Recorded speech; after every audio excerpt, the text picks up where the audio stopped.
মধ্যপ্রাচ্যে আবারও যুদ্ধের গন্ধ, আর সেই গন্ধের কেন্দ্রবিন্দু ইরান। যুক্তরাষ্ট্র তাদের সবচেয়ে শক্তিশালী যুদ্ধজাহাজগুলোর একটি এই অঞ্চলে পাঠাচ্ছে। বিশ্বের সবচেয়ে বড় বিমানবাহী রণতরী ইউএসএস জেরাল্ড আর ফোর্ড এখন মধ্যপ্রাচ্যের পথে। এটি যোগ দেবে আগে থেকেই আরব সাগরে মোতায়েন থাকা ইউএসএস আব্রাহাম লিঙ্কনের সঙ্গে, অর্থাৎ ইরানের খুব কাছেই থাকবে দুটি পূর্ণাঙ্গ মার্কিন ক্যারিয়ার স্ট্রাইক গ্রুপ। প্রশ্ন হচ্ছে, কেন এখন? কারণ ইরানের পারমাণবিক কর্মসূচি নিয়ে উত্তেজনা আবারও তীব্র হয়ে উঠেছে। মার্কিন প্রেসিডেন্ট ডোনাল্ড ট্রাম্প ইরানকে দ্রুত চুক্তিতে আসার জন্য চাপ দিচ্ছেন। তিনি সতর্ক করে বলেছেন, যদি কোনো সমঝোতা না হয় তাহলে পরিস্থিতি ইরানের জন্য খুবই কঠিন হয়ে উঠবে। যদিও তিনি এটাও বলেছেন, তিনি আলোচনার পথ বন্ধ করতে চান না। তার ভাষায়, চুক্তি হলে ভালো, না হলে দ্বিতীয় ধাপ খুব কঠিন হবে। সম্প্রতি ওমানে যুক্তরাষ্ট্র ও ইরানের মধ্যে পরোক্ষ আলোচনা হয়েছিল, কিন্তু এরপর আর কোনো নতুন বৈঠক হয়নি। এর মধ্যেই ইরানি কর্মকর্তারা উপসাগরীয় দেশগুলোতে ঘুরে ঘুরে বার্তা আদান প্রদান করছেন। এই সামরিক মোতায়েনের খবর প্রথম প্রকাশ করে নিউ ইয়র্ক টাইমস। বিষয়টি শুধু একটি জাহাজ পাঠানো নয়, এটি বড় ধরনের সামরিক বার্তা।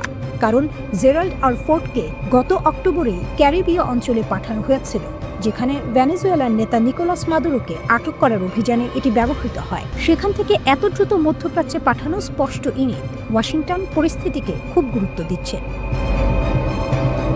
অন্যদিকে ইরানও চুপ নেই। ইরানি নৌবাহিনীর কমান্ডার রিয়ার অ্যাডমিরাল শামরাম ইরানি বলেছেন, আঞ্চলিক জলসীমায় শত্রুপক্ষের সব নড়াচড়া তারা নজর রাখছেন। তার দাবি, ইরানের প্রতিরোধ ক্ষমতা যথেষ্ট শক্তিশালী। তিনি আরও বলেন, দেশের জাহাজ চলাচলের অর্থনৈতিক নিরাপত্তা নিশ্চিত করা নৌবাহিনীর অন্যতম অগ্রাধিকার। তার মতে, ইরানি নৌবাহিনী এখন আন্তর্জাতিক পর্যায়ে প্রভাবশালী শক্তি হিসেবে কাজ করছে এবং বিভিন্ন বহুজাতিক মহড়ায় অংশ নিচ্ছে। এদিকে উপসাগরীয় আরব দেশগুলো সতর্ক করছে, ইরানে হামলা হলে পুরো অঞ্চলে বড় যুদ্ধ ছড়িয়ে পড়তে পারে। মধ্যপ্রাচ্য এখনও গাজায় ইসরায়েল হামাস সংঘাতের অভিঘাত কাটিয়ে উঠতে পারেনি। এর মধ্যে নতুন করে ইরানকে ঘিরে সংঘাত শুরু হলে পরিস্থিতি ভয়াবহ হতে পারে। ট্রাম্প সম্প্রতি ইসরায়েলের প্রধানমন্ত্রী বেনিয়ামিন নেতানিয়াহুর সঙ্গে দীর্ঘ বৈঠক করেছেন। সেখানে ইরান নিয়ে আলোচনা হয়। ইসরায়েল চায় ইরানের ক্ষেপণাস্ত্র কর্মসূচি ও সশস্ত্র গোষ্ঠীগুলোর প্রতি সমর্থন বন্ধে আরও কঠোর শর্ত আরোপ করা হোক। ওয়াল স্ট্রিট জার্নাল জানিয়েছে, পেন্টাগন আরেকটি বিমানবাহী রণতরী প্রস্তুত রাখার নির্দেশ দিয়েছে। USS George HW. বুশ, যা বর্তমানে ভার্জিনিয়ার উপকূলে মহড়া শেষ করছে, সেটিও মোতায়েনের তালিকায় রয়েছে। যদিও এখনও চূড়ান্ত আদেশ দেওয়া হয়নি, তবে মার্কিন কর্মকর্তারা বলছেন, প্রয়োজন হলে কয়েক ঘন্টার মধ্যেই সিদ্ধান্ত আসতে পারে। ট্রাম্প নিজেও স্বীকার করেছেন, তিনি আরেকটি ক্যারিয়ার পাঠানোর কথা ভাবছেন। তার ভাষায়, আমাদের একটি আর্মাডা সেখানে যাচ্ছে, আরেকটিও যেতে পারে। সব মিলিয়ে চিত্রটা পরিষ্কার, একদিকে কূটনীতি, অন্যদিকে শক্তির প্রদর্শন। পারস্য উপসাগরে আবারও মার্কিন যুদ্ধজাহাজের গর্জন শোনা যেতে পারে। প্রশ্ন হলো, এই শক্তি প্রদর্শন কি ইরানকে আলোচনা টেবিলে আনবে, নাকি পরিস্থিতি আরও বিস্ফোরক হয়ে উঠবে?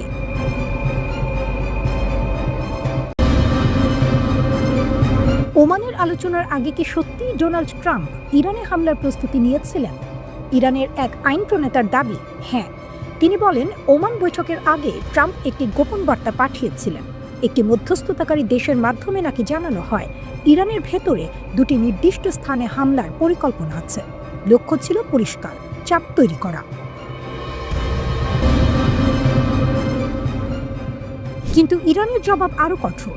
ইরানের জাতীয় নিরাপত্তা কমিটির সদস্য মাহমুদ নাবিয়ান দাবি করেন, তারা যুক্তরাষ্ট্রকে সতর্ক করে দিয়েছেন, সামান্য ভুল করলে ৩,০০০ থেকে ৪,০০০ আমেরিকান নিহত হবে। এই বক্তব্য দ্রুত আন্তর্জাতিক সংবাদ মাধ্যমে ছড়িয়ে পড়ে। বার্তাটি ছিল স্পষ্ট, যদি যুক্তরাষ্ট্র হামলা করে, পাল্টা জবাব শুধু প্রতীকী হবে না, হবে বড় ধরনের। নাবিয়ান আরও বলেন, ইরানের আইন প্রণেতারা পররাষ্ট্রমন্ত্রী আব্বাস আরাগচিকে নির্দেশ দেন আঞ্চলিক দেশগুলোকে কড়া বার্তা পৌঁছে দিতে। সেই বার্তা ছিল, যে কোনো ঘাঁটি বা স্থাপনা যেখানে যুক্তরাষ্ট্রের নাম থাকবে, সেটি লক্ষ্যবস্তু হতে পারে।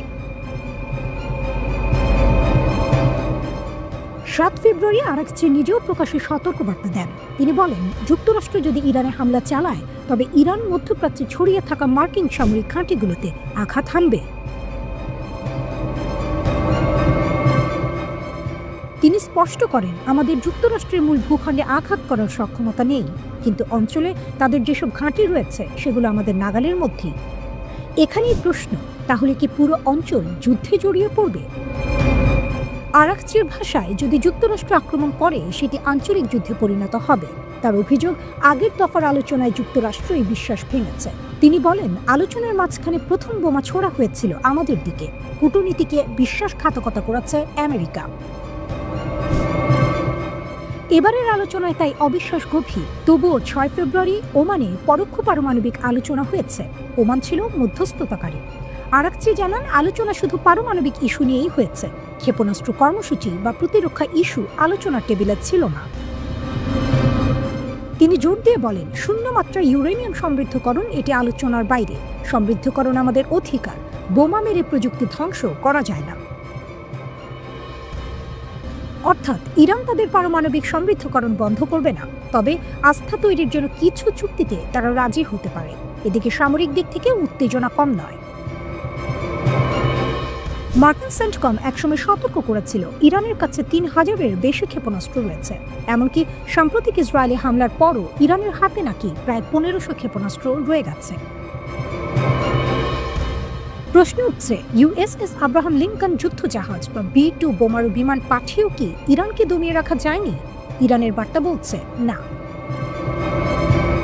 তাদের বক্তব্য, সামরিক উপস্থিতি দিয়ে ভয় দেখানো যাবে না। ইরান নিজেদের যুদ্ধের জন্য প্রস্তুত বলছে, তবে তারা যুদ্ধ চায় না। তাদের দাবি, সমান সম্মান ও পারস্পরিক স্বার্থ নিশ্চিত হলেই কূটনীতি সম্ভব। আরেকটি গুরুত্বপূর্ণ বিষয়, ইরানের অভ্যন্তরীণ পরিস্থিতি। আরাকচি বলেন, সাম্প্রতিক বিক্ষোভ ছিল শান্তিপূর্ণ এবং সরকার আলোচনাও করেছে। তবে জানুয়ারির 8, 9, 10 তারিখে যা ঘটেছে সেটিকে তিনি সন্ত্রাসী কার্যক্রম বলে উল্লেখ করেন। সব মিলিয়ে চিত্রটা কি? একদিকে গোপন বার্তা, সম্ভাব্য হামলার ইঙ্গিত, অন্যদিকে হাজারো প্রাণহানির হুমকি। আকাশে মার্কিন বোমারু বিমান, সমুদ্রে যুদ্ধ জাহাজ, মাটির নিচে ইরানের ক্ষেপণাস্ত্র ভাণ্ডার। ওমানের আলোচনায় আপাতত দরজা বন্ধ হয়নি, কিন্তু অবিশ্বাস রয়ে গেছে। একটি ভুল সিদ্ধান্ত, একটি ভুল হিসাব, আর তাতেই জ্বলে উঠতে পারে পুরো অঞ্চল।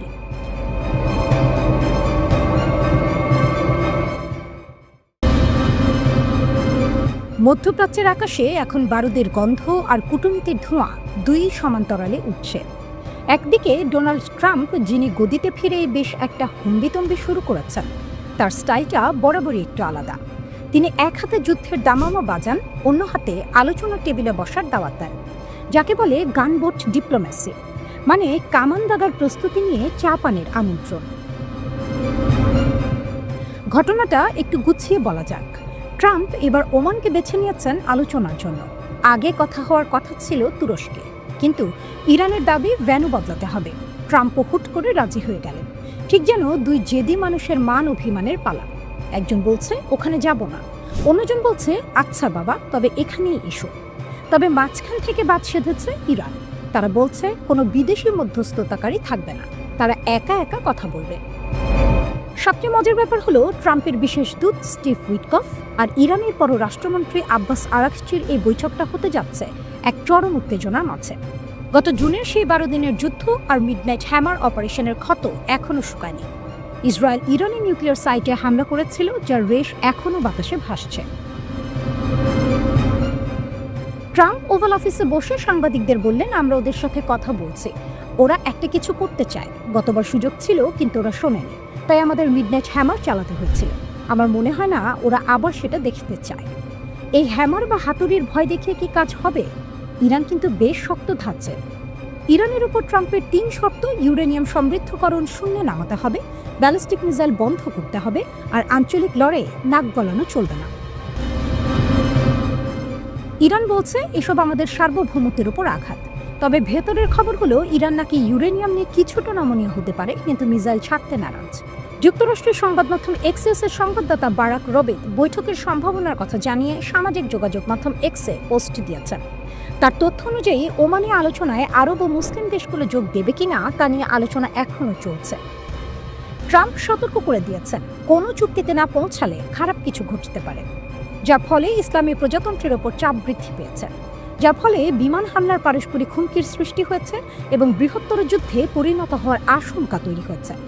অন্যদিকে ইরান বলেছে তারা তাদের শক্তিশালী ব্যালিস্টিক ক্ষেপণাস্ত্র কর্মসূচিতে ছাড় দেবে না। আলোচনায় এটি একটি লাল রেখা বলে অভিহিত করা হচ্ছে। এদিকে সমুদ্রের নীল জলরাশি এখন আর নীল নেই। মার্কিন রণতরীগুলোর চাপে কালচে হয়ে গেছে। ইউএসএস আব্রাহাম লিঙ্কন আর তার সাঙ্গপাঙ্গরা পারস্য উপসাগরে চক্কর দিচ্ছে। ইসরায়েল আবার পেছন থেকে ট্রাম্পকে একটু খোঁচা দিচ্ছে, কখন হামলা হবে সেই চাপ কষে দিচ্ছে। ইরানের মুখপাত্র ইসমাইল বাঘাই সাহেব আবার বেশ গম্ভীর গলায় বললেন, আমেরিকা কোনো চরমপত্র বা ডেডলাইন দেয়নি, আর আমরা কারো হুমকির মুখে কথা বলি না। ইরান বসে নেই, চীন আর রাশিয়ার সাথে মিলে নৌমহড়া চালাচ্ছে। শেষ পর্যন্ত কি হবে? ওমানের সেই শান্ত পরিবেশে কি কোনো পারমাণবিক চুক্তি হবে, নাকি যুদ্ধের দামামা সব স্বপ্ন চুরমার করে দেবে?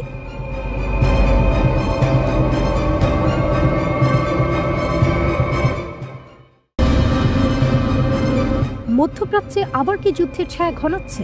একদিকে ইরান বলছে আমাদের ক্ষেপণাস্ত্র কর্মসূচি কোনো আলোচনার বিষয়ই নয়, অন্যদিকে ডোনাল্ড ট্রাম্প ঘোষণা দিচ্ছেন একটি বড় নৌবহর ইরানের দিকে যাচ্ছে। এই দুই বক্তব্যই পরিস্থিতির তীব্রতা বোঝাতে যথেষ্ট। পররাষ্ট্রমন্ত্রী আব্বাস আরাকচি স্পষ্ট ভাষায় বলেছেন, ইরানের প্রতিরক্ষা ও ক্ষেপণাস্ত্র সক্ষমতা কখনোই আলোচনার টেবিলে আসবে না। অর্থাৎ পারমাণবিক ইস্যু নিয়ে কথা হতে পারে, কিন্তু মিসাইল নিয়ে নয়। এই অবস্থান নতুন নয়। বহু বছর ধরে তেহরান বলছে তাদের মিসাইল প্রোগ্রাম শুধুই প্রতিরক্ষামূলক এবং এটা তাদের সার্বভৌম অধিকার। এখন আসি যুক্তরাষ্ট্রের দিকে। ট্রাম্প বলেছেন একটি বড় নৌবাহর, যাকে তিনি আর্মাডা বলেছেন, ইরানের দিকে যাচ্ছে। এর মানে কি সরাসরি যুদ্ধের প্রস্তুতি, নাকি চাপ তৈরি করার কৌশল? এখানেই আসে ব্রিটেনের পদক্ষেপ। যুক্তরাজ্য 6টি F-35B স্টেলথ যুদ্ধ বিমান পাঠিয়েছে সাইপ্রাসের RAF 1 রোটারি ঘাঁটিতে। এই ঘাঁটি পূর্ব ভূমধ্য সাগরে অত্যন্ত গুরুত্বপূর্ণ। আগে থেকেই সেখানে টাইফুন যুদ্ধ বিমান মোতায়েন ছিল, যেগুলো ইরাক ও সিরিয়ায় নজরদারি ও হামলা মিশনে অংশ নেয়। গত মাসে আবার 4টি টাইফুন পাঠানো হয়েছিল কাতারে দোহার অনুরোধে। প্রশ্ন হলো, কেন এত প্রস্তুতি? বিশ্লেষকদের মতে লন্ডন আশঙ্কা করছে যদি যুক্তরাষ্ট্র হঠাৎ করে ইরানের ওপর সামরিক হামলা চালায়, তাহলে এর প্রতিক্রিয়া পুরো অঞ্চলে ছড়িয়ে পড়তে পারে। ব্রিটিশ ঘাঁটি ও মিত্র দেশগুলো তখন ঝুঁকিতে পড়বে। অর্থাৎ কূটনীতি চলছে, কিন্তু সামরিক প্রস্তুতিও থেমে নেই। এই প্রেক্ষাপটে ওমানে যুক্তরাষ্ট্র ও ইরানের মধ্যে পারমাণবিক আলোচনা হয়েছে। এটি ছিল গত জুনে যুক্তরাষ্ট্রের ইরানি পারমাণবিক স্থাপনায় হামলার পর প্রথম মুখোমুখি যোগাযোগ। ইরান এই বৈঠককে কূটনৈতিক সাফল্য হিসেবে দেখছে। তাদের মতে আলোচনা হয়েছে ইরানের শর্তে শুধু পারমাণবিক ইস্যু নিয়ে, মিসাইল বা আঞ্চলিক প্রভাব নিয়ে নয়। রয়টার্স সূত্র বলছে ইরান সম্পূর্ণ ইউরেনিয়াম সমৃদ্ধকরণ বন্ধ করতে অস্বীকার করেছে, তবে সমৃদ্ধকরণের মাত্রা ও বিশুদ্ধতা নিয়ে সীমিত আলোচনায় রাজি হতে পারে। মানে কি দাঁড়াচ্ছে? ইরান পুরো কর্মসূচি বন্ধ করবে না, কিন্তু কিছু সীমা নিয়ে কথা বলতে পারে। আব্বাস আরাকচি বলেছেন, আলোচনা ভালো পরিবেশে হয়েছে, দুই পক্ষই নিজেদের উদ্বেগ ও স্বার্থ তুলে ধরেছে।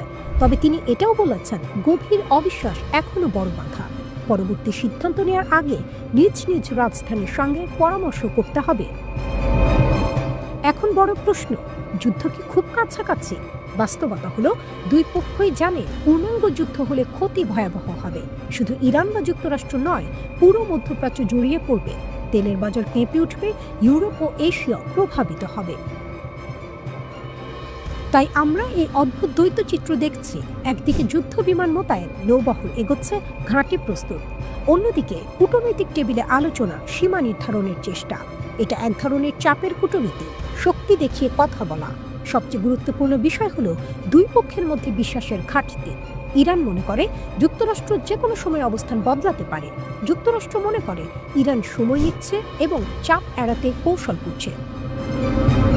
এই অবস্থায় সামান্য ভুল হিসাবও বড় সংকটে রূপ নিতে পারে। তবে এখনো দরজা বন্ধ হয়নি, আলোচনা চলছে, সিদ্ধান্ত চূড়ান্ত হয়নি। মধ্যপ্রাচ্যের আকাশে যুদ্ধ বিমান উঠছে ঠিকই, কিন্তু টেবিলে এখনো কাগজ কলম আছে। পরবর্তী পদক্ষেপ নির্ভর করবে কেউ আগে বোতাম চাপবে, নাকি কেউ আগে সমঝোতায় পৌঁছাবে।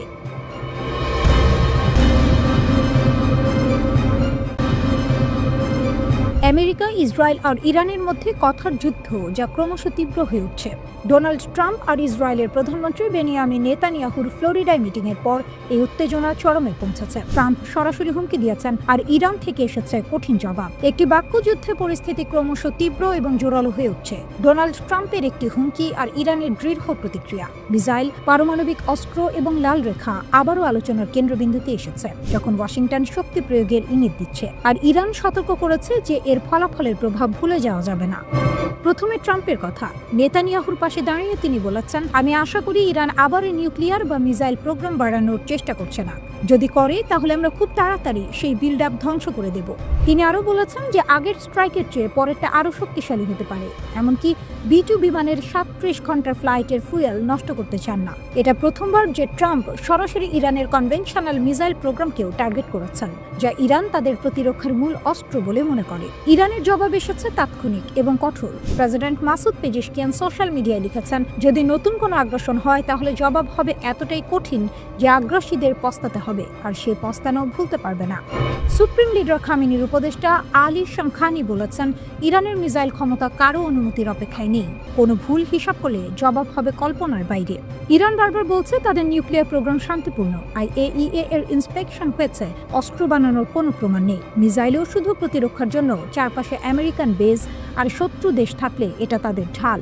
এখানে ইরানের শক্তির কথা বলতেই হবে। জুন 2025-এ ইসরায়েল আর আমেরিকা মিলে ইরানের নিউক্লিয়ার সাইটে বড় হামলা করেছে। অনেকে ভেবেছিল ইরান অনেকটা দুর্বল হয়ে যাবে, কিন্তু মাত্র 6 মাসের মধ্যে ইরান ফিরে এসেছে আরও শক্তিশালী হয়ে। তারা নতুন নিউক্লিয়ার অগ্রগতি ঘোষণা করেছে, রাশিয়ার সাহায্যে 3টে স্যাটেলাইট লঞ্চ করেছে, মিসাইল ড্রিল চালিয়েছে। এটা দেখাচ্ছে ইরানের রেজিলিয়েন্স বা সহনশীলতা কতটা।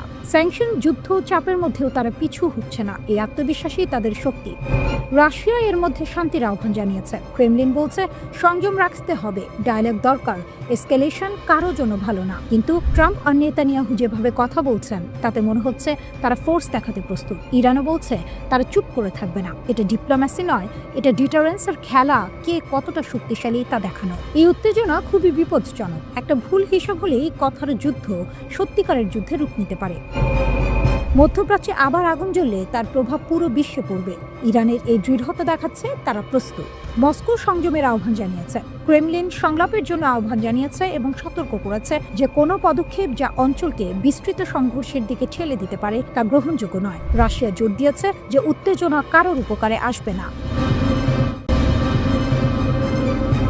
ইরানের ভেতরের চলমান অস্থিরতার কারণে ইসরায়েল তাদের যুদ্ধ প্রস্তুতি দ্রুততর করছে। হিব্রু গণমাধ্যমের খবর অনুযায়ী ইসরায়েলের রাজনৈতিক নেতৃত্ব এই বিক্ষোভকে একটি গুরুত্বপূর্ণ ও নাটকীয় ঘটনা হিসেবে দেখছে। তাদের আশঙ্কা, ক্ষমতা হারানোর ভয় থেকে তেহরান হঠাৎ করে ইসরায়েলের উপর হামলা চালাতে পারে। প্রতিবেদনে বলা হয়, ইসরায়েলি সেনাবাহিনী ইরানকে কেন্দ্র করে বহু ফ্রন্টে যুদ্ধের প্রস্তুতি জোরদার করছে। এই সম্ভাব্য যুদ্ধে ইরান ছাড়াও লেবানন এবং অধিকৃত পশ্চিম তীর অন্তর্ভুক্ত থাকতে পারে। এসব প্রস্তুতি ইসরায়েলের দীর্ঘমেয়াদী সামরিক পরিকল্পনার অংশ, যা 2030 সাল পর্যন্ত বিস্তৃত।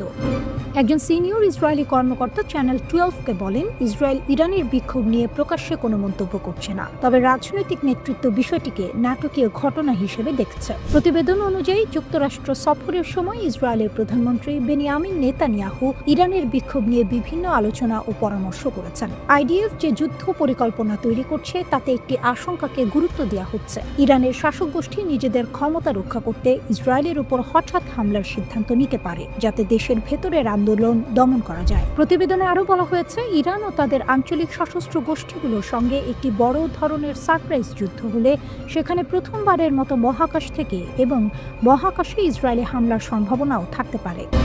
নিউজ ম্যাক্সকে দেয়া এক সাক্ষাৎকারে নেতানিয়াহু বলেন, ইরানের নেতারা নিজেদের জনগণের ভবিষ্যৎ নষ্ট করেছে। তাদের মতে পরিবর্তন আসবে ইরানের ভেতর থেকে। তিনি বলেন, এটা ইরানি জনগণের বিষয়। আমরা বুঝি তারা কি পরিস্থিতির মধ্যে দিয়ে যাচ্ছে এবং আমরা তাদের প্রতি সহানুভূতিশীল।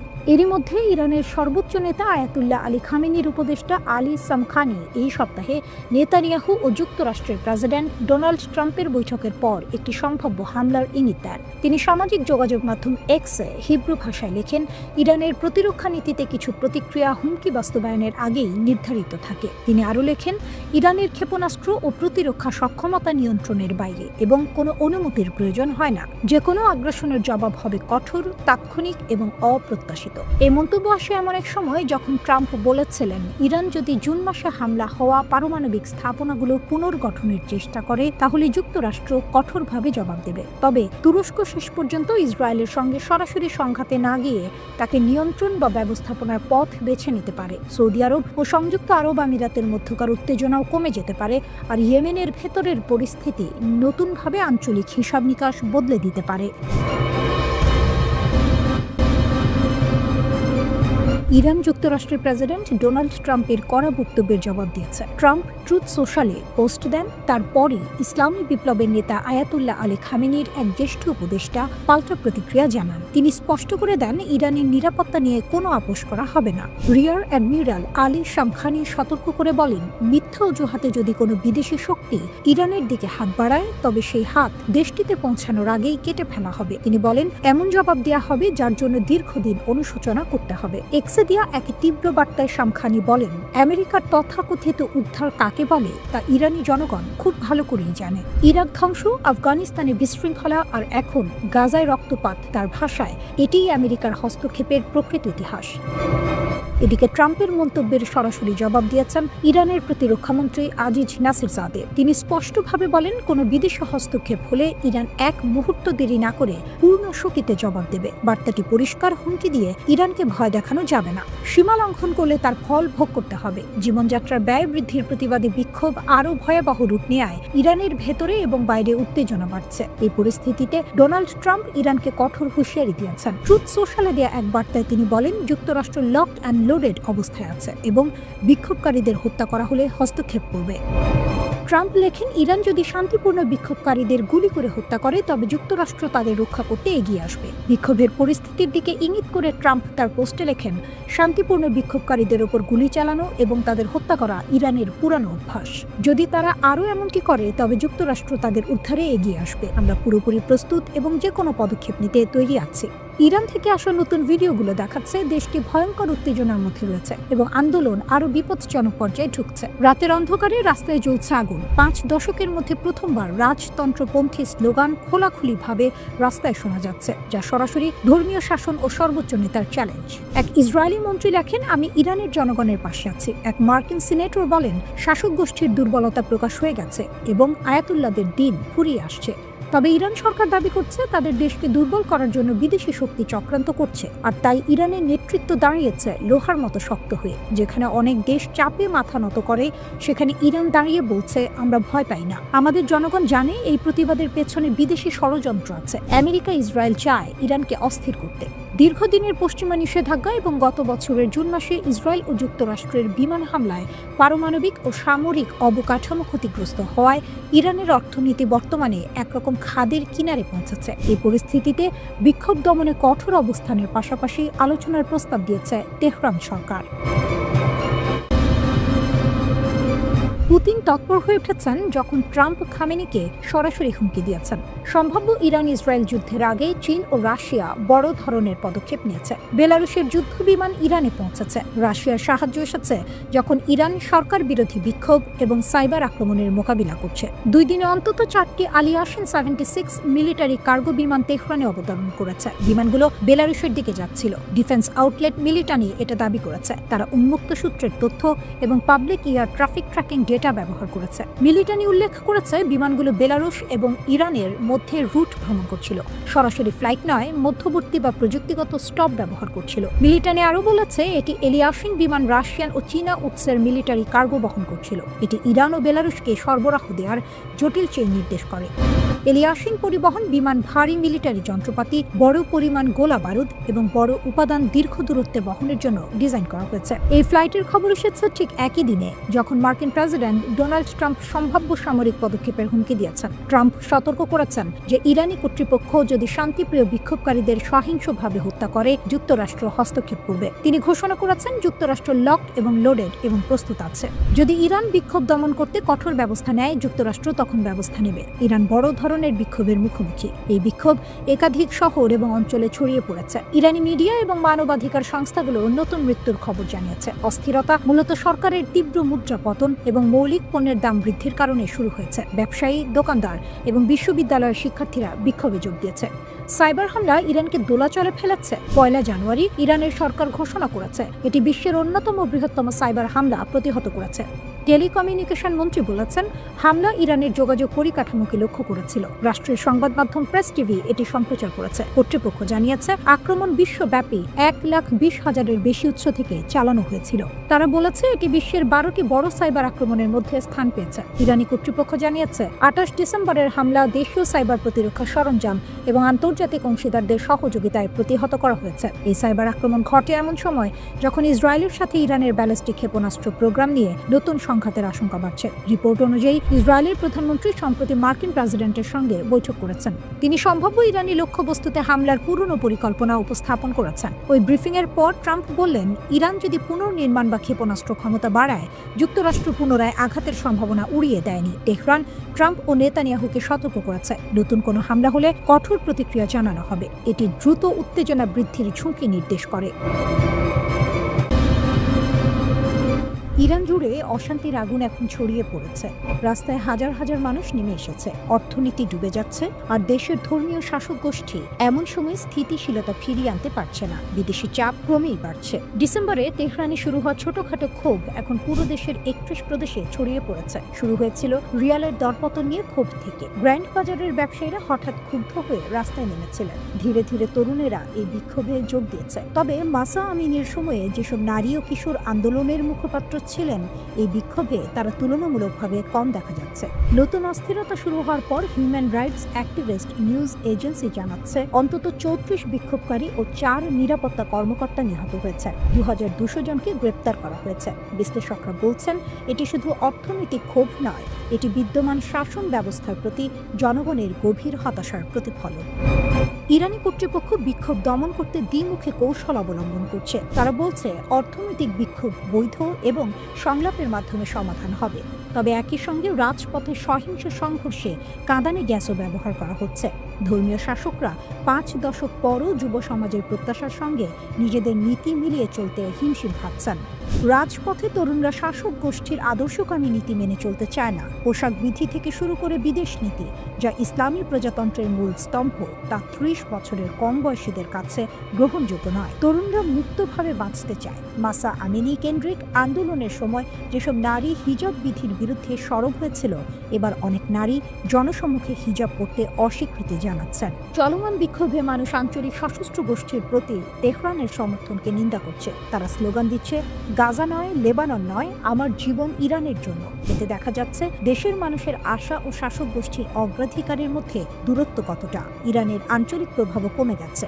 গাজায় হামাস, লেবাননে হিজবুল্লাহ, ইয়েমেনে হুথি, ইরাকে মিলিশিয়াদের উপর আঘাত এবং সিরিয়ার শাসক বাশার আল আসাদের ক্ষমতাচ্যুত হওয়ার প্রভাব পড়েছে। ইসরায়েলের হামলাও এ অঞ্চলে উত্তেজনা বাড়িয়েছে। সর্বোচ্চ নেতার সামনে সহজ পথ নেই। ভাতাঙ্কা বলেন, পূর্বের মতো দমন পীড়ন এবং সামান্য ছাড়ের কৌশল এবার কার্যকর হচ্ছে না। পরিবর্তন অনিবার্য মনে হচ্ছে।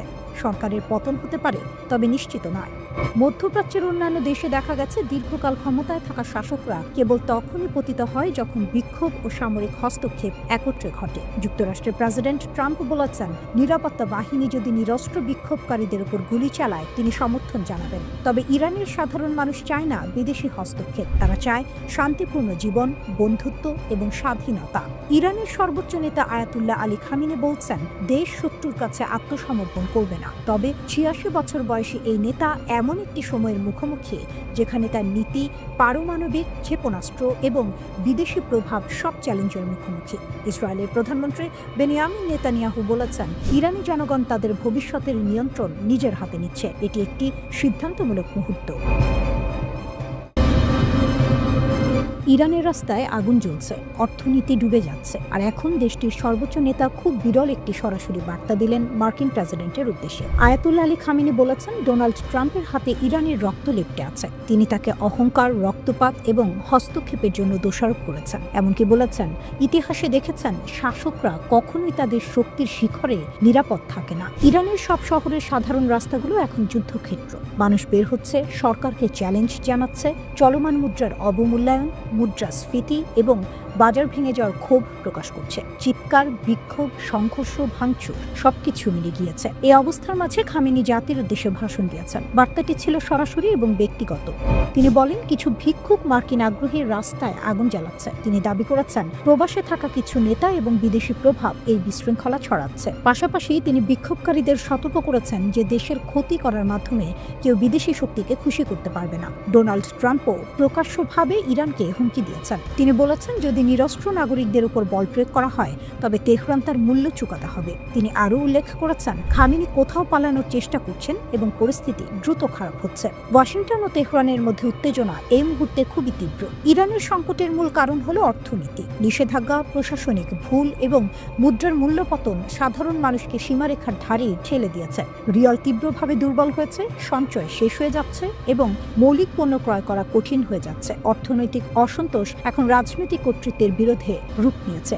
সংকট শুধু ইরানেই সীমাবদ্ধ নয়, এর প্রভাব আশেপাশের অঞ্চলেও পড়ছে। তুরস্কের এয়ারলাইন্স 17টি ফ্লাইট বাতিল করেছে। বিমান চলাচল স্থগিত করা নিরাপত্তা উদ্বেগ এবং অনিশ্চয়তার প্রমাণ দিচ্ছে। ইরানের ভিতরের পরিস্থিতি যখন ক্রমশ গাঢ় হচ্ছে, তখন এর প্রভাব পুরো অঞ্চলে ছড়িয়ে পড়ছে। ইরানের রাস্তায় খোলা চ্যালেঞ্জ, ছাদ, গলিপথ, ঘর এবং সড়ক। হাজার হাজার মানুষ বের হয়ে চিৎকার করছে, ডিক্টেটরের মৃত্যু হোক। কেউ ভয় পাচ্ছে না। এটার স্থানীয় অসন্তোষ নয়, এটা পুরো দেশের বিদ্রোহ। মার্কিন সেনাবাহিনী নজর রাখছে। সেন্টকম তেহরানে বিক্ষোভ ও সরকারের প্রতিক্রিয়া পর্যবেক্ষণ করছে। F-15E যুদ্ধ বিমান রুটিন রোটেশনের অংশ হিসেবে মোতায়েন করা হয়েছে। বড় কোনো সেনা সমাবেশ নেই, তবে সতর্ক সংকেত স্পষ্ট। ওয়াশিংটন সরাসরি ইরানের জনগণের সঙ্গে কথা বলছে। মার্কিন স্টেট ডিপার্টমেন্ট পারস্য ভাষায় বার্তা দিয়েছে, ইরানিদের তাদের অধিকার রক্ষার জন্য ধন্যবাদ জানাচ্ছে। প্রবাসী ক্রাউন প্রিন্স রেজা পালভি জাতিকে সমর্থন জানাচ্ছেন। তিনি বলেছেন, আরও মানুষ রাস্তায় আসুক। বিক্ষোভের আগুনে তেহরানের সরকারি ভবনও জ্বলে উঠেছে। রাষ্ট্রীয় টেলিভিশনও এই ছবি সম্প্রচার করেছে। এরপর দেশ জুড়ে ইন্টারনেট এবং ফোন ব্ল্যাকআউট, বাজার বন্ধ, বেজারগুলো। মানবাধিকার গ্রুপ বলছে অন্তত 41 জন নিহত, 2270 জন আটক। তবে বিক্ষোভ থেমে নেই। চিৎকার, আগুন সব মিলিয়ে ইরানের নেতৃত্ব এখন বছরের সবচেয়ে বড় পরীক্ষায়। পরবর্তী পদক্ষেপ ইরানের ভবিষ্যৎ নির্ধারণ করবে। ইরানের পরিস্থিতি এখন সত্যিই ভয়ঙ্কর মোড় নিচ্ছে। দেশ জুড়ে বিক্ষোভ যত বাড়ছে, ততই কড়া হচ্ছে সরকারের ভাষা। আর এইবার যে সতর্কবার্তা এসেছে, সেটিকে অনেকেই বলছেন ইরানের ইতিহাসে সাম্প্রতিক সময়ের সবচেয়ে কঠোর হুঁশিয়ারি। ইরানের প্রধান বিচারপতি গুলাম হোসেইন মোহসেনি এজেই স্পষ্ট ভাষায় বলেছেন, যারা বিদেশি শক্তির সঙ্গে হাত মিলিয়ে দেশে অস্থিরতা তৈরি করছে, তাদের জন্য আর কোনো দয়া দেখানো হবে না। তার ভাষায়, এখন থেকে কেউ যদি ইসলামী প্রজাতন্ত্রের বিরুদ্ধে শত্রুকে সাহায্য করে, তাহলে কঠোর শাস্তি অনিবার্য। এই বক্তব্যের পেছনে ইঙ্গিত কার দিকে তা বুঝতে কষ্ট হয় না। ইরানের রাষ্ট্রীয় গণমাধ্যম সরাসরি যুক্তরাষ্ট্র ও ইসরায়েলের নাম উল্লেখ করেছে। বলা হয়েছে, এই দুই দেশ প্রকাশ্যেই ইরানের অভ্যন্তরীণ বিষয়ে হস্তক্ষেপ করছে, টুইট করছে, বক্তব্য দিচ্ছে, চাপ সৃষ্টি করছে। ইরানের সর্বোচ্চ নেতা আয়াতুল্লাহ আলী খামেনিও একই সুরে কথা বলেছেন। তিনি বলেছেন, এই বিক্ষোভ স্বতঃস্ফূর্ত নয়, এর পেছনে রয়েছে বিদেশি শক্তির উস্কানি। তার মতে, শত্রুরা চায় ইরান ভেঙে পড়ুক, কিন্তু ইরান মাথা নত করবে না। কিন্তু প্রশ্ন হলো, এই বিক্ষোভ শুরুই বা হলো কেন? এর শুরু অর্থনীতি থেকে। ডিসেম্বরে তেহরানের গ্র্যান্ড বাজারে দোকানিরা দোকান বন্ধ করে দেন, কারণ ইরানি মুদ্রার ভয়াবহ পতন। এই অর্থনৈতিক ক্ষোভই ধীরে ধীরে রূপ নেয় রাজনৈতিক বিক্ষোভে। বিক্ষোভ ছড়িয়ে পড়ে ইলাম, লোরেস্তান, কেরমানশাহ, হামাদান সহ পশ্চিম ও দক্ষিণ পশ্চিমাঞ্চলে। মানবাধিকার সংগঠনগুলো বলছে, দমন পীড়ন ভয়াবহ আকার নিয়েছে।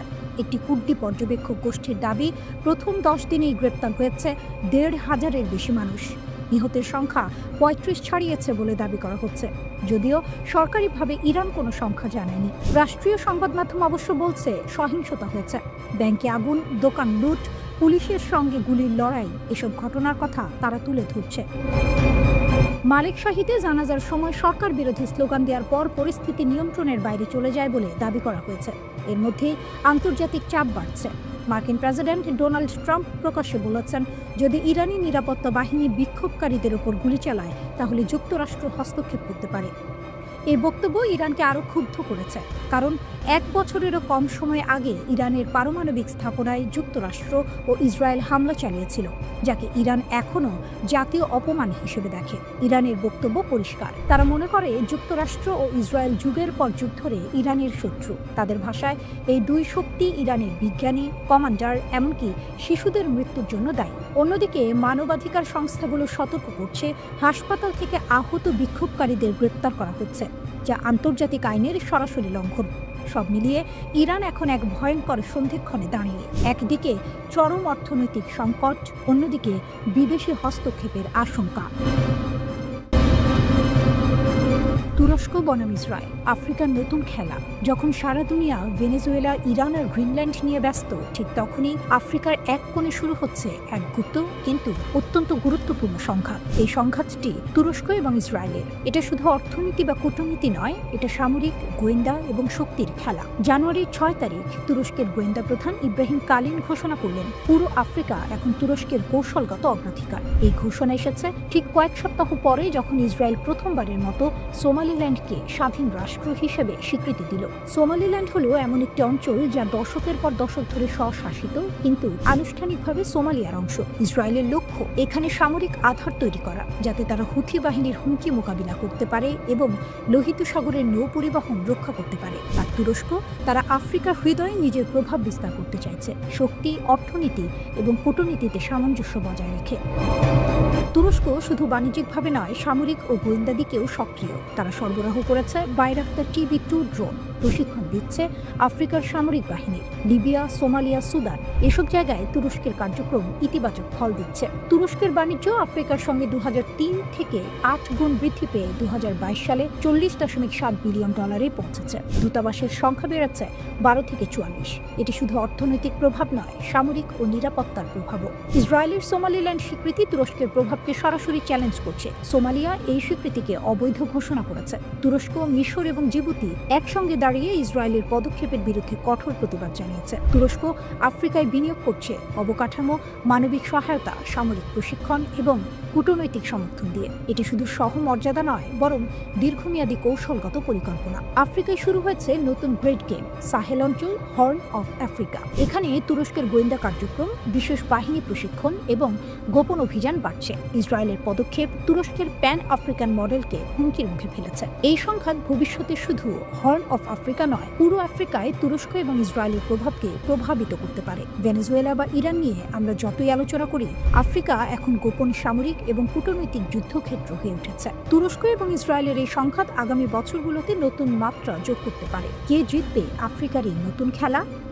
2025 সালের জানুয়ারিতে ইসরায়েলি সরকারের গঠিত ন্যাগেল কমিটি একটি রিপোর্ট প্রকাশ করেছে, যেখানে বলা হয়েছে যে দেশটি তুরস্কের সাথে সম্ভাব্য যুদ্ধের জন্য প্রস্তুত হওয়া উচিত।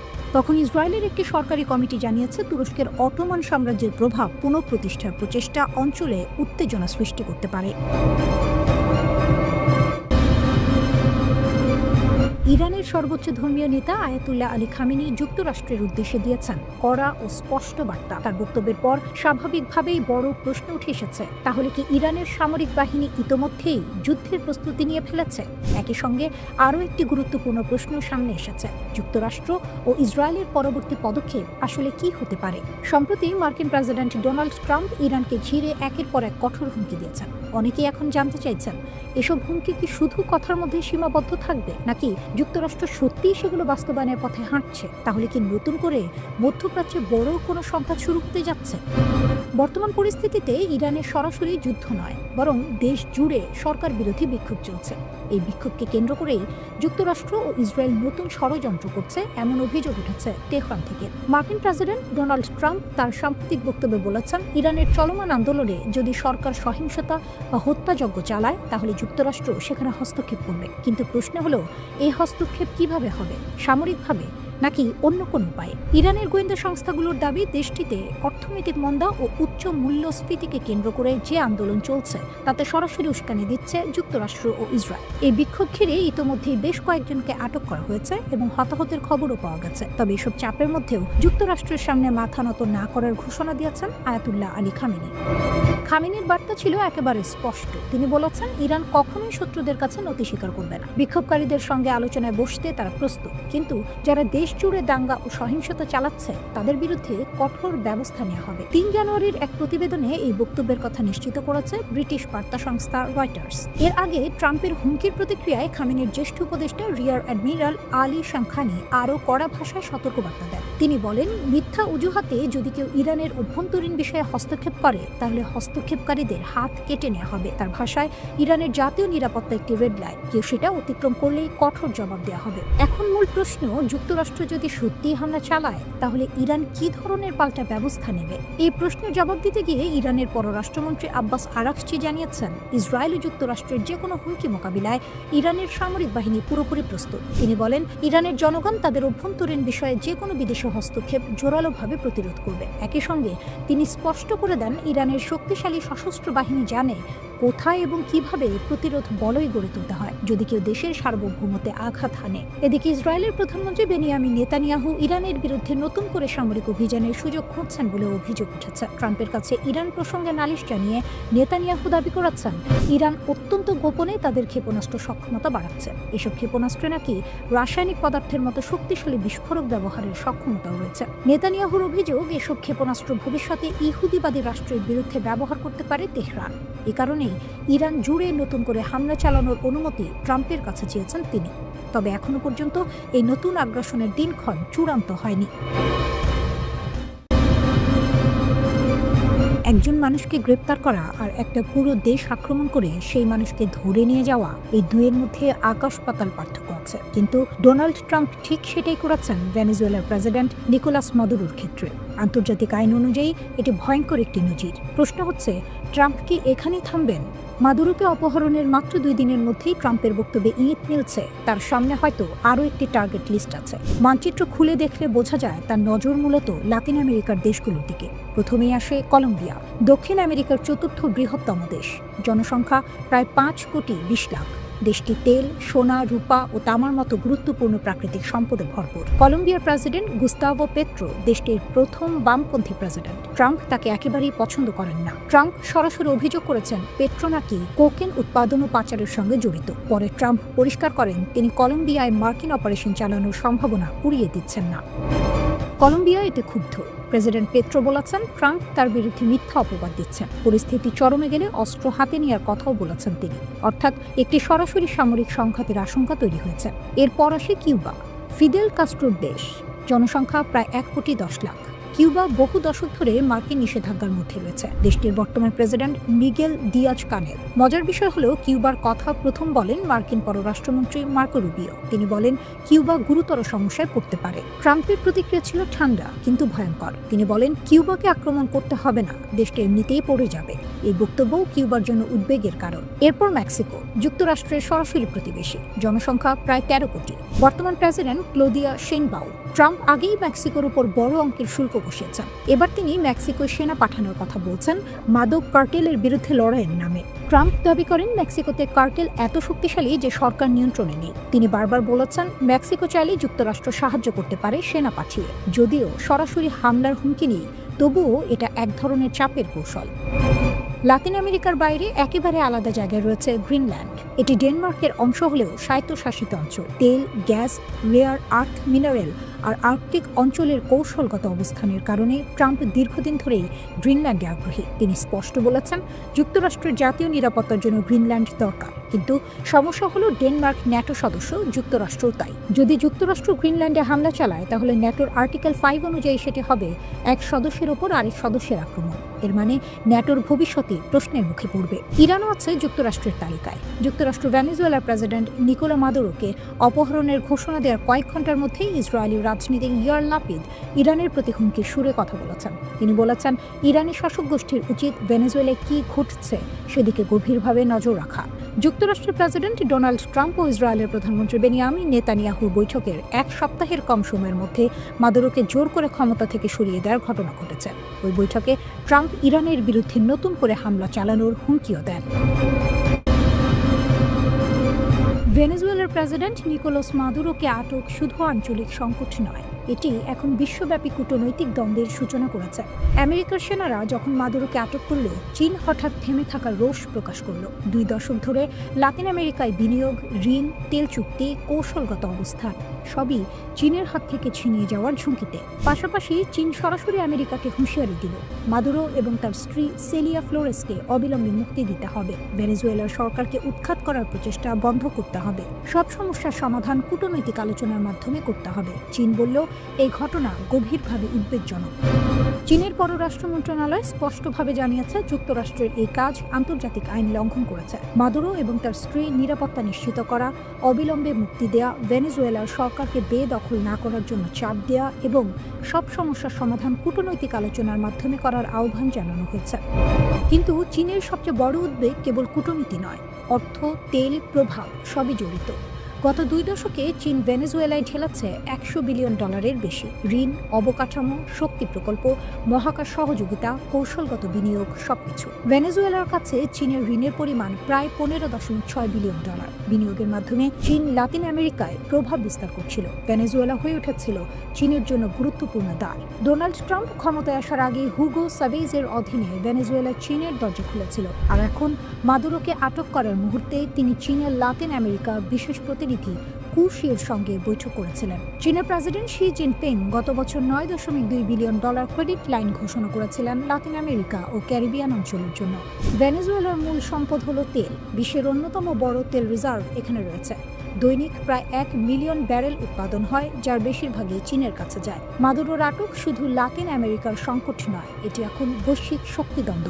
চীন সরাসরি জানিয়েছে, যুক্তরাষ্ট্রের এই কর্মকাণ্ড প্রচণ্ড শক্তির ব্যবহার এবং তা সীমা লঙ্ঘন করেছে। চীনের পররাষ্ট্র মন্ত্রণালয় বলেছে, ভেনেজুয়েলার সার্বভৌমত্ব লঙ্ঘিত হয়েছে। বেইজিং আমেরিকাকে হেজিমনিক আচরণের জন্য দোষারোপ করেছে এবং সতর্ক করেছে, এই পদক্ষেপ লাতিন আমেরিকা ও ক্যারিবিয়ান অঞ্চলে শান্তি ও নিরাপত্তাকে হুমকিতে ফেলবে। ইরান এবং রাশিয়া সরাসরি যুক্তরাষ্ট্রকে তোপ দেগেছে। তেহরান বলেছে, এই অভিযান অবৈধ, এটি বৈশ্বিক স্থিতিশীলতাকে ক্ষুণ্ণ করতে পারে এবং বিপজ্জনক উদাহরণ স্থাপন করে। মস্কো বলেছে, কূটনীতি ছেড়ে সাফল্যহীন শত্রুতা সৃষ্টি হয়েছে, তীব্র সংঘাত নিয়ন্ত্রণের বাইরে চলে যেতে পারে। বেইজিং, তেহরান এবং মস্কো সব বড় শক্তি এক হয়ে যুক্তরাষ্ট্রের পদক্ষেপের বিরুদ্ধে দাঁড়িয়েছে। ভেনেজুয়েলার প্রেসিডেন্ট মাদুরোর আটক এখন শুধু রাজনৈতিক বা সামরিক ঘটনা নয়, এটি বিশ্বব্যাপী শক্তি ভারসাম্যকে নতুন করে চ্যালেঞ্জ করছে। অর্থ, তেল, প্রভাব সবকিছুর উপর দাঁড়িয়ে চীনকে এখন সবচেয়ে বড় ক্ষতিগ্রস্ত হিসেবে দেখা হচ্ছে। লাতিন আমেরিকার দীর্ঘমেয়াদী কৌশলগত পরিকল্পনা এবং বিশ্বব্যাপী কূটনৈতিক অবস্থান হুমকির মুখে। ইরান উত্তাল, আর হঠাৎ করে কেন দেশটির সবচেয়ে শক্তিশালী বাহিনী রেভলিউশনারি গার্ড বলছে, নিরাপত্তা আমাদের রেড লাইন? ইরানের ক্ষমতা কাঠামো বোঝা খুব গুরুত্বপূর্ণ। দেশটির সবচেয়ে শক্তিশালী বাহিনী হল Islamic revolutionary guard corps IRGC। এরা শুধু সেনাবাহিনী নয়, এরা রাজনীতি, অর্থনীতি, নিরাপত্তা সবখানেই প্রভাব রাখে। আর এই বাহিনী সরাসরি সর্বোচ্চ নেতা আয়াতুল্লাহ আলী খামিনের অধীনে কাজ করে। এই প্রশ্নের উত্তর পেতে হলে আমাদের কয়েক ধাপ পেছনে যেতে হবে। প্রথমে আসি বিক্ষোভের কারণের দিকে। ইরানে গত কয়েক বছর ধরে অর্থনীতি ভয়াবহ চাপের মধ্যে আছে। মুদ্রাস্ফীতি নিয়ন্ত্রণের বাইরে চলে গেছে। সাধারণ মানুষের আয় বাড়ছে না, কিন্তু চাল, তেল, গ্যাস সবকিছুর দাম আকাশ ছোঁয়া। এর ফলে ডিসেম্বরের শেষ দিকে মানুষ রাস্তায় নামে। শুরুটা ছিল অর্থনৈতিক প্রতিবাদ দিয়ে, কিন্তু খুব দ্রুত এই আন্দোলন রাজনৈতিক রূপ নেয়। এখন অনেক বিক্ষোভকারী সরাসরি বলছে, তারা বর্তমান ধর্মীয় শাসন ব্যবস্থা আর চায় না। লাগাম টানতে শুরু করেছেন ইরানের শীর্ষ নেতা। IRGC এক বিবৃতিতে বলেছে, নিরাপত্তা একটি রেড লাইন। 1979 সালের ইসলামিক বিপ্লবের অর্জন রক্ষা করা আমাদের দায়িত্ব। এর মানে হলো, ইরান সরকার মনে করছে পরিস্থিতি হাতের বাইরে যাচ্ছে, এখন আর নরম পথে হাঁটার সুযোগ নেই। এদিকে মাঠের পরিস্থিতি আরো ভয়ঙ্কর হচ্ছে। রাষ্ট্রীয় সংবাদ মাধ্যম বলছে, তেহরানের কাছে কারাজ শহরে একটি সরকারি ভবনে আগুন দেওয়া হয়েছে। সংঘর্ষ এখন 2 পক্ষেই প্রাণ নিচ্ছে। মানবাধিকার সংস্থাগুলো বলছে, বহু সাধারণ মানুষও মারা গেছেন, কিন্তু সঠিক সংখ্যা জানা যাচ্ছে না, কারণ সরকার ইন্টারনেট বন্ধ করে দিয়েছে। পশ্চিম ইরানের এক প্রত্যক্ষদর্শী ফোনে জানিয়েছেন, সেখানে রিভলিউশনারি গার্ড মোতায়েন করা হয়েছে এবং গুলি চালানো হচ্ছে। এখন প্রশ্ন, এই অস্থিরতা কি শুধু ইরানের ভেতরের সমস্যা, এখানেই আন্তর্জাতিক রাজনীতি ঢুকে পড়ে। যুক্তরাষ্ট্রের প্রেসিডেন্ট ডোনাল্ড ট্রাম্প এবং পররাষ্ট্রমন্ত্রী মার্কো রুবিও প্রকাশ্যে বিক্ষোভকারীদের সমর্থন দিয়েছেন। রুবিও বলেছেন, যুক্তরাষ্ট্র ইরানের সাহসী জনগণের পাশে আছে। ইরান সরকারের কাছে এটি সরাসরি বিদেশি হস্তক্ষেপ, তাই তেহরান শুরু থেকেই যুক্তরাষ্ট্র ও ইসরায়েলের দিকে আঙুল তুলছে। আরও একটি গুরুত্বপূর্ণ চরিত্র এখানে হাজির হয়েছেন, ইরানের শেষ শাহের ছেলে রেজা পাহলভি। তিনি বিদেশ থেকে বিক্ষোভকারীদের আহ্বান জানাচ্ছেন, শুধু রাস্তায় নামলেই হবে না, শহরের কেন্দ্র দখল করতে হবে, পরিবহন, তেল, গ্যাস খাতে ধর্মঘট ডাকতে হবে। কিন্তু এখানেও যুক্তরাষ্ট্র সাবধানী। ট্রাম্প স্পষ্ট বলেছেন তিনি এখনই পাহলভির সঙ্গে দেখা করতে চান না। বিশ্লেষকদের মতে যুক্তরাষ্ট্র আগে দেখতে চায় সরকার টিকে যায় নাকি আন্দোলন জেতে। সবশেষে ট্রাম্প সরাসরি হুঁশিয়ারি দিয়েছেন। তিনি বলেছেন, আপনারা যদি গুলি চালান আমরাও গুলি চালাতে শুরু করব। এই বক্তব্য পরিস্থিতিকে আরো বিপজ্জনক করে তুলেছে। সব মিলিয়ে ইরান এখন দাঁড়িয়ে আছে এক ভয়ঙ্কর মোড়ে। একদিকে রিভলিউশনারি গার্ডের রেড লাইন, অন্যদিকে জনগণের ক্ষোভ, বিদেশি চাপ এবং নেতৃত্বের প্রশ্ন। কেন এখন ইরানের উপর মার্কিন ইসরায়েল হামলার বিরোধিতা করছে আরব দেশগুলো? কয়েক বছর আগেও চিত্রটা ছিল একেবারে আলাদা। সৌদি আরব, সংযুক্ত আরব আমিরাত সহ অনেক আরব দেশে মনে করত ইরানই মধ্যপ্রাচ্যের সবচেয়ে বড় হুমকি। তাই যুক্তরাষ্ট্র যদি ইরানে সরকার পরিবর্তনের জন্য সামরিক হামলা চালাতো, অনেক আরব দেশ সেটাকে খারাপ চোখে দেখত না। কিন্তু 2025 সালের শেষে এসে পরিস্থিতি নাটকীয়ভাবে বদলে গেছে। আজ সেই আরব দেশগুলোই যারা একসময় ইরানের বিরোধী ছিল, এখন যুক্তরাষ্ট্রকে অনুরোধ করছে ইরানের উপর হামলা করবেন না। প্রশ্ন হলো, হঠাৎ এই বদল কেন? এর উত্তর লুকিয়ে আছে ইসরায়েলের সাম্প্রতিক আচরণে। ইসরায়েলের গ্রেটার ইসরায়েল পরিকল্পনা গত প্রায় 2.5 বছর ধরে আরব নেতারা এক ভয়ঙ্কর বাস্তবতা সামনে থেকে দেখছেন। ইসরায়েল শুধু গাজায় হামলা চালাচ্ছে না, বরং ধীরে ধীরে পুরো অঞ্চলে নিজেদের প্রভাব বিস্তৃত করছে। ইসরায়েলের কিছু কট্টর নেতা প্রকাশ্যেই বলেছেন তাদের লক্ষ্য একটি গ্রেটার ইসরায়েল, যার সীমানাকি ইরাকের ইউফ্রেটিস নদী থেকে মিশরের নীল নদ পর্যন্ত। এই চিন্তাধারার বাস্তব প্রতিফলন আমরা দেখেছি গাজায় ভয়াবহ গণহত্যা, পশ্চিম তীরে অবৈধ বসতি বাড়ানো, সিরিয়া ও লেবাননের ভূখণ্ডে সরাসরি হামলা। কিন্তু সবচেয়ে বড় ধাক্কা আসে 2025 সালের সেপ্টেম্বর মাসে। কাতারে ইসরায়েলের হামলা আরবদের চোখ খুলে দেয়। সেই মাসে ইসরায়েল সরাসরি হামলা চালায় কাতারে, যে দেশটি আবার যুক্তরাষ্ট্রের ঘনিষ্ঠ মিত্র। আরব নেতারা তখন বুঝে যান আজ কাতার, কাল কে। এর আগেই 2025 সালের জুনে ইসরায়েলের চাপে যুক্তরাষ্ট্র ইরানের ওপর বিমান হামলা চালায়, যার লক্ষ্য ছিল ইরানের পারমাণবিক কর্মসূচি ধ্বংস করা। এই ঘটনাগুলো একসঙ্গে আরব বিশ্বকে স্পষ্ট বার্তা দেয় ইসরায়েল এখন পুরো অঞ্চলে একক আধিপত্য চায়। আরব দেশগুলোর আরেকটি হিসাব খুব বাস্তব।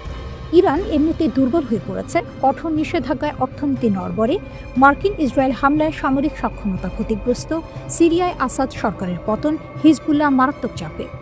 আরব নেতাদের মতে এত দুর্বল ইরানের ওপর আবার হামলা অপ্রয়োজনীয়, বরং ইরান যদি পুরোপুরি ভেঙে পড়ে তাহলে তার ফলাফল হবে ভয়াবহ। গৃহযুদ্ধ, শরণার্থী সংকট, জঙ্গিবাদের বিস্তার, যা শেষ পর্যন্ত আরব দেশগুলোকেই ভুগতে হবে। তেল, গ্যাস আর হরমুজ প্রণালী। আরব দেশগুলোর সবচেয়ে বড় দুশ্চিন্তা হলো অর্থনীতি। ইরানে হামলা হলে পাল্টা প্রতিক্রিয়ায় হরমুজ প্রণালী বন্ধ হয়ে যেতে পারে, তেল ও গ্যাস সরবরাহের ভয়াবহ সংকট তৈরি হবে, দাম আকাশচুম্বী হবে। মিশরও আতঙ্কিত, কারণ ইরানে অস্থিরতা বাড়লে লোহিত সাগর ও সুয়েজ খাল ঝুঁকিতে পড়বে, যা মিশরের অর্থনীতির মেরুদণ্ড। বদলে যাওয়া শত্রুর তালিকা। সবচেয়ে বড় পরিবর্তনটি এসেছে হুমকি মূল্যায়নে।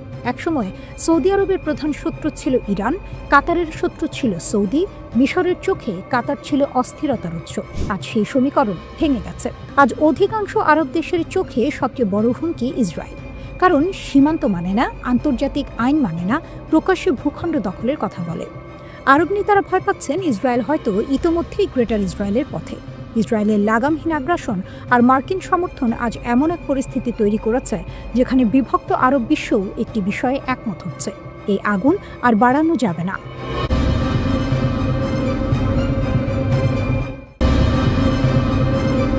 ইরানে চলমান অস্থিরতা এবং সম্ভাব্য যুদ্ধের আশঙ্কার মধ্যে এবার নতুন করে সতর্কতা জারি করেছে যুক্তরাষ্ট্র। জেরুজালেমে অবস্থিত মার্কিন দূতাবাস একটি নতুন নিরাপত্তা সতর্কবার্তা প্রকাশ করেছে, যা স্পষ্টভাবে জানিয়ে দিচ্ছে পরিস্থিতি যে কোনো সময় খারাপের দিকে যেতে পারে।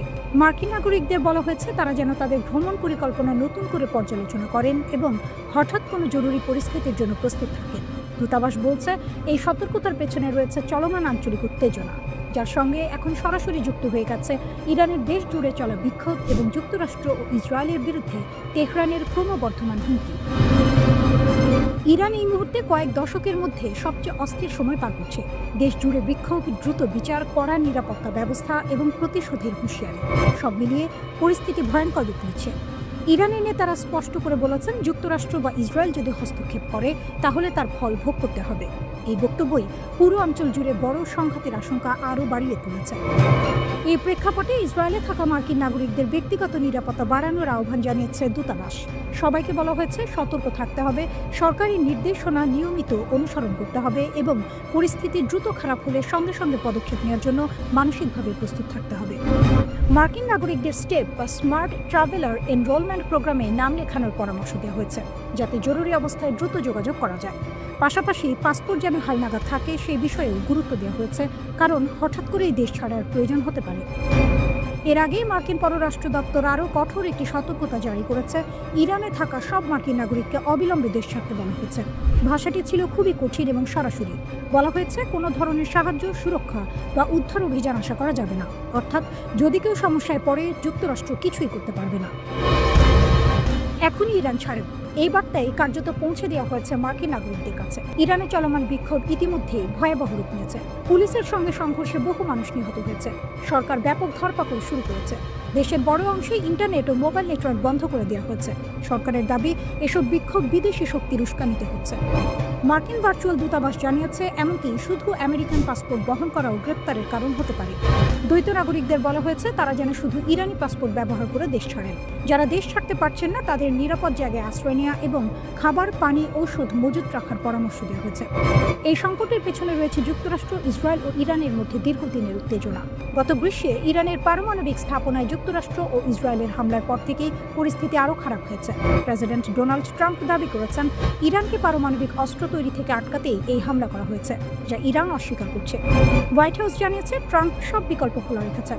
প্রয়োজনে সামরিক শক্তি ব্যবহার করতেও তিনি পিছপা হবেন না। ইরান পাল্টা হুঁশিয়ারি দিয়েছে, যুক্তরাষ্ট্র বা ইসরায়েল হস্তক্ষেপ করলে তাদের ঘাঁটি ও সেনারা লক্ষ্যবস্তু হবে। একই সঙ্গে ইরান দাবি করেছে তারা বিদেশি গুপ্তচর ও নাশকতার প্রমাণ পেয়েছে।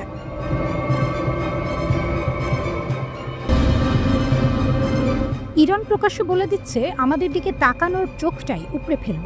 কোনো সিনেমার সংলাপ না, এটা এসেছে ইরানের ইসলামিক রেভলিউশনারি গার্ড কর্পস IRGCর শীর্ষ কমান্ডারের মুখ থেকে। ইরানের IRGC স্থলবাহিনীর প্রধান ব্রিগেডিয়ার জেনারেল মোহাম্মদ কারামি স্পষ্ট ভাষায় ঘোষণা দিয়েছেন, ইরানের সেনাবাহিনী এখন ফুল রেডি।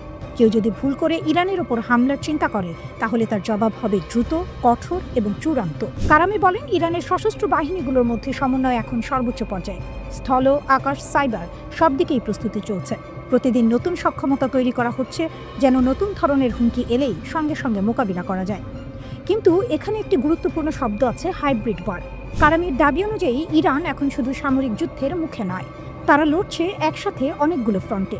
অর্থনৈতিক চাপ, সামাজিক অস্থিরতা, সাংস্কৃতিক আক্রমণ, রাজনৈতিক ষড়যন্ত্র, সাইবার হামলা, নিরাপত্তা হুমকি। অর্থাৎ এটা বন্দুক বনাম বন্দুকের লড়াই না, এটা পুরো সিস্টেম ভেঙে দেওয়ার যুদ্ধ। তবুও কারামি বলছেন, ইরানের নিরাপত্তা সীমান্ত থেকে শুরু করে দেশের গভীর পর্যন্ত পুরোপুরি নিয়ন্ত্রণে আছে। তার সেই বিখ্যাত হুঁশিয়ারি, যে চোখ আমাদের ভূমির দিকে লোভ করে তাকাবে সেই চোখ উপড়ে ফেলা হবে।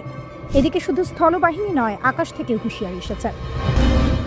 IRGCর অ্যারোস্পেস ফোর্সের প্রধান ব্রিগেডিয়ার জেনারেল মাজিদ মুসাভি জানিয়েছেন, ইরানের ক্ষেপণাস্ত্র ও আকাশ প্রতিরক্ষা ব্যবস্থা এখন সর্বোচ্চ প্রস্তুত অবস্থায় রয়েছে। তিনি বলেন, যদি কেউ ইরানের জনগণের উপর হামলা চালায় তাহলে জবাব হবে নির্ণায়ক ও বিধ্বংসী। আর এখানেই সবচেয়ে গুরুত্বপূর্ণ তথ্যটা আসে। মুসাভির দাবি অনুযায়ী সাম্প্রতিক 12 দিনের যুদ্ধের পর ইরানের ক্ষেপণাস্ত্র উৎপাদন আগের চেয়ে আরও বেড়েছে। মানে যুদ্ধ ইরানকে দুর্বল করেনি, বরং আরও প্রস্তুত করেছে। এর আগেও ইরানের প্রতিরক্ষামন্ত্রী আজিজ নাসিরজাদে বলেছিলেন, ইরানের হাতে এমন কিছু চমক আছে যেগুলো হামলাকারীরা কল্পনাও করতে পারবে না। তিনি স্পষ্ট করে দিয়েছেন, ইরানে হামলা হলে শুধু হামলাকারী দেশই নয়, যারা সেই হামলায় সহযোগিতা করবে তাদের ঘাঁটি, স্বার্থ সবই বৈধ লক্ষ্যবস্তু হবে, পৃথিবীর যেখানেই থাকুক না কেন। এখন প্রশ্ন, যুক্তরাষ্ট্র কি করছে? এদিকে যুক্তরাষ্ট্র ও তার আঞ্চলিক মিত্ররা কাতারের আল উদেইদ ঘাঁটিতে নতুন এয়ার ও মিসাইল ডিফেন্স সমন্বয় সেল চালু করেছে। উদ্দেশ্য মধ্যপ্রাচ্য জুড়ে একসাথে প্রতিরক্ষা জোরদার করা। রয়টার্সের তথ্য অনুযায়ী ইরান আগেই প্রতিবেশী দেশগুলোকে সতর্ক করেছে, যুক্তরাষ্ট্র যদি হামলা করে তাহলে ওই দেশগুলোর ভেতরে থাকা মার্কিন ঘাঁটিও নিরাপদ থাকবে না। এমনকি আল উদেইদ ঘাঁটি থেকে মার্কিন সেনাদের 14 জানুয়ারির মধ্যে সরে যেতে বলা হয়। প্রতিরক্ষা জোরদার করা হয়েছে, হামলার অপশন টেবিলেই আছে। সব মিলিয়ে পরিস্থিতি এখন একেবারে আগুন। একদিকে ইরান বলছে আমরা প্রস্তুত, ভয় পাই না, অন্যদিকে যুক্তরাষ্ট্র বলছে দেখি কি হয়।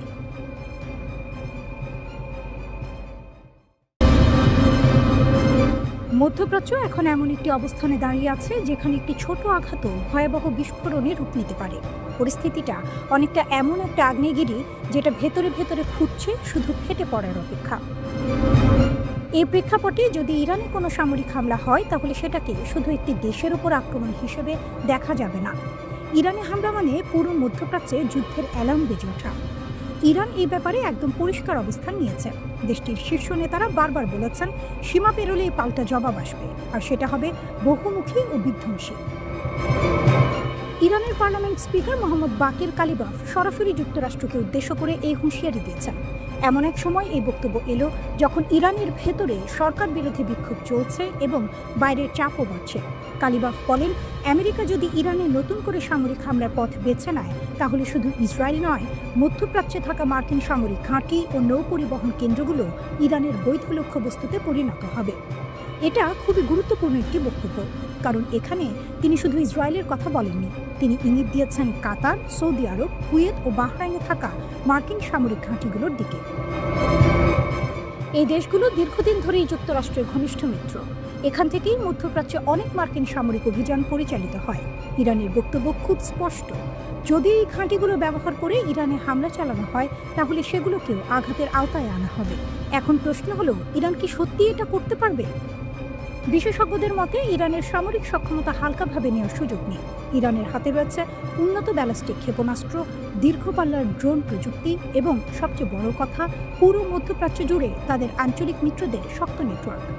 লেবাননে হিজবুল্লাহ, ইয়েমেনে হুথি, ইরাকে সশস্ত্র গোষ্ঠী, সব মিলিয়ে ইরান এমন একটি অবস্থানে আছে যেখানে চাইলে তারা একসাথে একাধিক ফ্রন্টে চাপ তৈরি করতে পারে।